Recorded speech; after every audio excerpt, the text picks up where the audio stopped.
வாழ்க, குருவே துணை, குரு அடி போற்றி.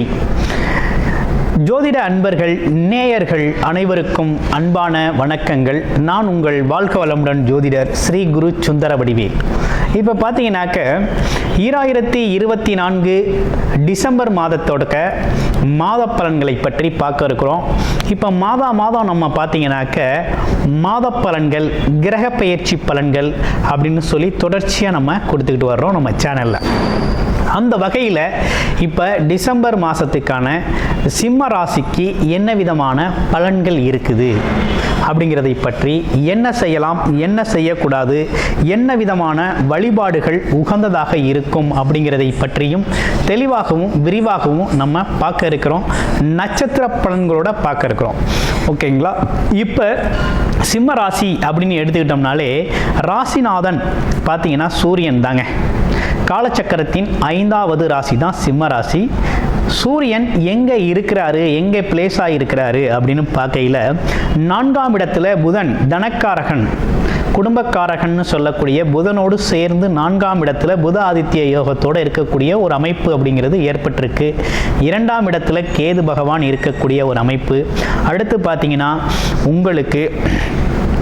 உங்களுடைய ராசியிலிருந்து 5ஆம் இடத்துல சுக்கிரன் இருக்கிறார். சுக்கிரன் உங்களுக்கு யார் அப்படின்னா தொழிலதிபதி. 5ஆம் இடத்துல பாக்கியஸ்தானத்தில் இருக்கக்கூடிய ஒரு அமைப்பு அப்படிங்கிறது இருக்குது. அடுத்து பாருங்கள், உங்களுடைய ராசியிலிருந்து 7ஆம் இடத்துல சனி பகவான் இருக்கிறார். இது நாள் வரை வக்ரக நிலையில் இருந்தவர் இப்போ வக்ரகம் பார்த்தீங்கன்னா வக்ரக நிவர்த்தி ஆகி இப்போ ஒரு நல்ல நிலையில் தான் இருந்து உங்களுடைய ராசியை பார்த்துக்கிட்டு இருக்கிறாரு.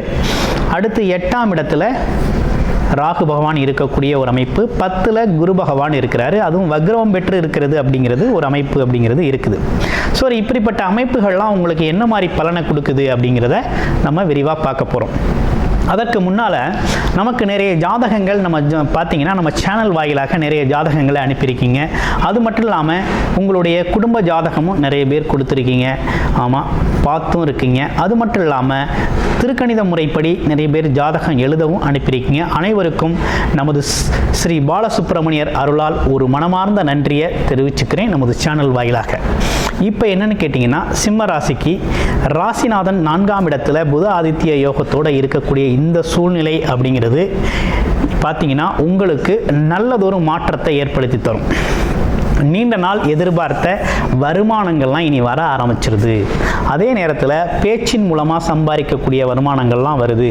சேல்ஸு, மார்க்கெட்டிங் துறையில் இருக்கிறவங்க, அதே போல் ரியல் எஸ்டேட் துறையில் இருக்கிறவங்க, இவங்களுக்கெல்லாம் நல்ல வருமானம் வரும். கட்டுமான துறையில் இருக்கிறவங்க அவங்களுக்கெல்லாம் பார்த்தீங்கன்னா இந்த காலகட்டத்தில் நல்ல வருமானத்தை எடுக்கக்கூடிய ஒரு அமைப்பு அப்படிங்கிறது இருக்குது. அதுவும் அரசு சார்ந்த வருமானம், அரசு சார்ந்த அனுகூலங்கள், நீண்ட நாள் அரசு காரியங்கள், தடைப்பட்ட காரியங்கள், இவை அனைத்தும் நடக்கக்கூடிய ஒரு நல்லதொரு காலகட்டமாக இந்த காலகட்டம் உங்களுக்கு அமைஞ்சிருக்குது. அப்போ இந்த காலகட்டம் அப்படிங்கிறது பார்த்தீங்கன்னா வருமானத்தை பொறுத்தவரை ஏதேனும் குறை இருக்குதா அப்படின்னா, தொழிலதிபதினு சொல்லக்கூடிய சுக்கிரனும் பார்த்தீங்கன்னா உங்களுக்கு 5ஆம் இடத்துல பாக்கியஸ்தானத்தில் தான் இருக்கிறாரு. அப்போ லாபம் அப்படின்னு சொல்லக்கூடிய, அதிர்ஷ்டம்னு சொல்லக்கூடிய ஒரு இடத்துல தான் இருக்கிறார். அப்போ அந்த வகையில் வேலை, தொழில், வியாபாரம், வருமானம் அப்படிங்கிறது நல்லா இருக்கக்கூடிய ஒரு அமைப்பை தான் கொடுக்குது.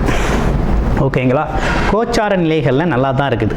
அடுத்து உங்களுக்கு வேறு ஏதேனும் விஷயங்கள் இருக்குதானா, 7ஆம் இடத்துல இருக்க சனி பகவான் பார்த்தீங்கன்னா உங்களை சமசப்தமாக உங்களுடைய ராசியை பார்க்குறாரு. சனி பகவான்ங்கிறது ஆட்சி பெற்று உங்கள் ராசியை பார்க்குறாரு.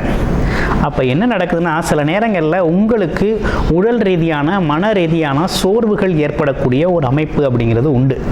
அதை நீங்கள் இந்த காலத்தில் கடந்து தான் போகணும் அப்படிங்கிற ஒரு அமைப்பு இருக்குது. வாரம் ஆஞ்சநேயர் கோவிலுக்கு போயிட்டு வாங்க, ரொம்ப நல்லது. அடுத்து பாருங்கள், உங்களுடைய ராசியிலேருந்து 8ஆம் இடத்தில் இருக்கக்கூடிய ராகு அப்படிங்கிறது பார்த்தீங்கன்னா வண்டி வாகன பயணங்களில் கொஞ்சம் கவனம் எடுத்துக்கங்க. அதே நேரத்தில் இடத்தை மாற்றிக்கிறது, ஊரை மாற்றிக்கிறது, வேலையை மாற்றிக்கிறது, இப்படிப்பட்ட விஷயங்கள்லாம் தாராளமாக நீங்கள் செஞ்சுக்கலாம். அடுத்து 12ஆம் இடத்தில் இருக்கக்கூடிய செவ்வாயால் ஏதேனும் பாதிப்பு இருக்கா அப்படின்னா, அவர் 4-12 கூடையவராக இருக்கிறார். 4-12 கூடையவர், 4-9 கூடையவர் உங்களுக்கு 12ல் இருக்கையில், அதுவும் வக்ரம் பெற்று நீச நிலையில் இருக்கையில் என்ன மாதிரி விசேஷத்தை கொடுக்குறார் அப்படின்னு பார்த்தோம்னா, இந்த காலகட்டத்தில் நீங்கள் வண்டி வாகனங்கள் சம்பந்தப்பட்ட விஷயங்கள், இடம் சம்பந்தப்பட்ட விஷயங்கள், பூர்வீக இடம் சம்பந்தப்பட்ட விஷயங்கள், இதெல்லாம் பார்த்தீங்கன்னா கொஞ்சம் இந்த காலகட்டத்தில் தவிர்த்துக்கிறது அப்படிங்கிறது நல்லது. கொஞ்சம் அவசரப்பட வேணாம், கொஞ்சம் பொறுமையாக இருக்கலாம். 15 தேதிக்கு பிறகு நீங்கள் இதில் இறங்கி எதை வேணாலும் செய்யலாம். பட்டு 15, 16, 18ஆம் தேதிக்கு பிறகெல்லாம் கொஞ்சம் நல்லது ஒரு நிலை அப்படிங்கிறது. 4, 9ஆம் இடங்கள் நல்லா இருக்குது. ஏதேனும் வேண்டுதல்கள் இருக்குது அப்படின்னா இந்த காலகட்டத்தை நீங்கள் பயன்படுத்தலாம். வேண்டுதலுக்காக பயன்படுத்தக்கூடிய அமைப்பு, கோவில் குளங்கள் போயிட்டு வரக்கூடிய அமைப்பு, நீண்ட தூர பயணங்கள் செய்யணும் அப்படின்னா போயிட்டு வரக்கூடிய ஒரு அமைப்பு இதெல்லாம் ஏற்படுது. வெளிநாடு வெளியூர் போகணும்னா தாராளமாக போகலாம். உங்களுடைய தசாபுத்தி அமைப்பு அப்படிங்கிறது நல்லா இருக்குது இந்த காலகட்டத்தில் அப்படின்னா தாராளமாக போகலாம். அதுலேயும் படிக்கிற குழந்தைகள் அப்படிங்கிறனா படிப்பு நல்லா வரும். அதுவும் உயர்கல்வி அப்படிங்கிற ஒரு விஷயம் ரொம்ப நல்லா இருக்குது.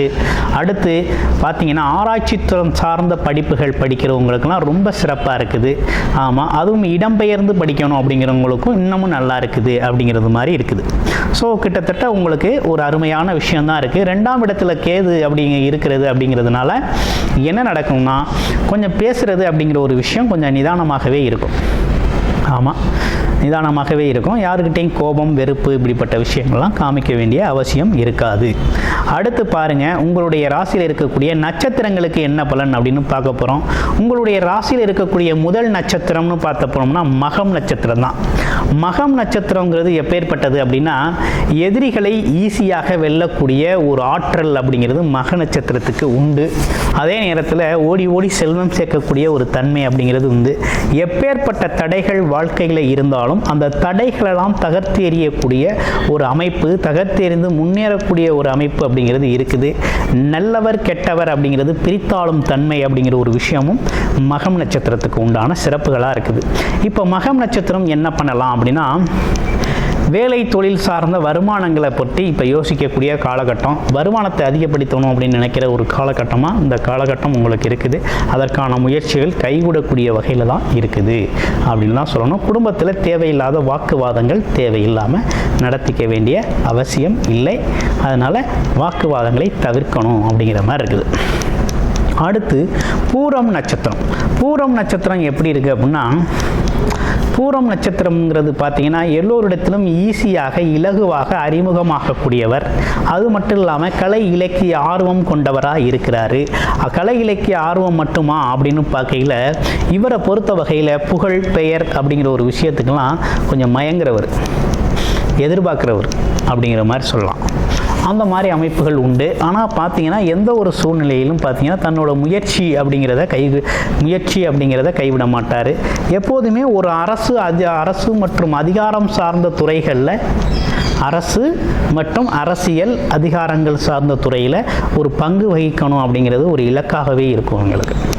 சரி, இவங்களுக்கு என்ன மாதிரி சூழ்நிலை இருக்குது அப்படின்னா, ஒரு அதிர்ஷ்டம் அப்படிங்கிற ஒரு விஷயம் ஏற்பட்டிருக்கு. எதுலன்னா தொழில் சார்ந்த விஷயத்தில் ஒரு அதிர்ஷ்டம் இருக்குது.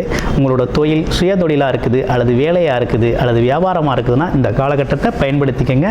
உங்களுடைய தசாபுத்தி அமைப்புகள் நல்லா இருக்குது அப்படின்னா அந்த காலகட்டத்தில் ஒரு நல்லதொரு பொருளாதாரத்தை ஈட்டக்கூடிய வகையில் தான் அமைஞ்சிருக்குது. அடுத்து உத்திரம் நட்சத்திரம்.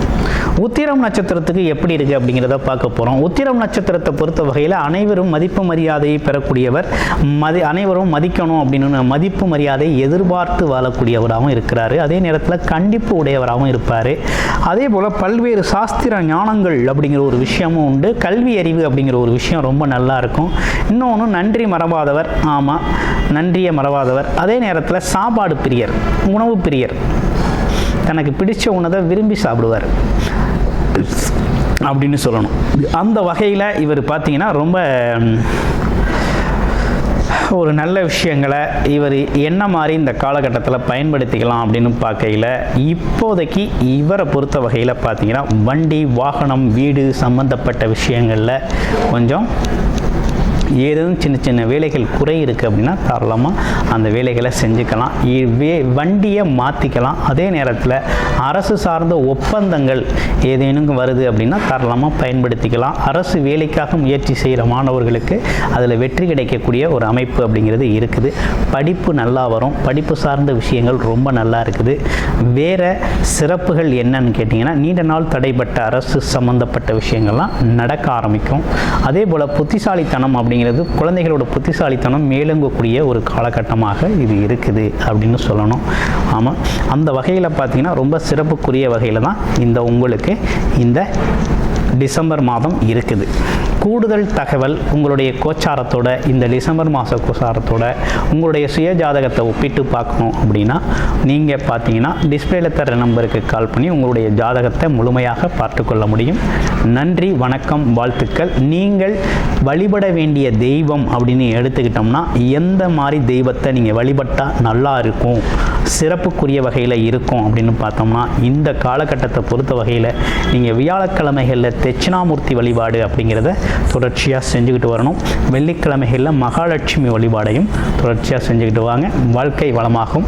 நன்றி, வணக்கம், வாழ்த்துக்கள்.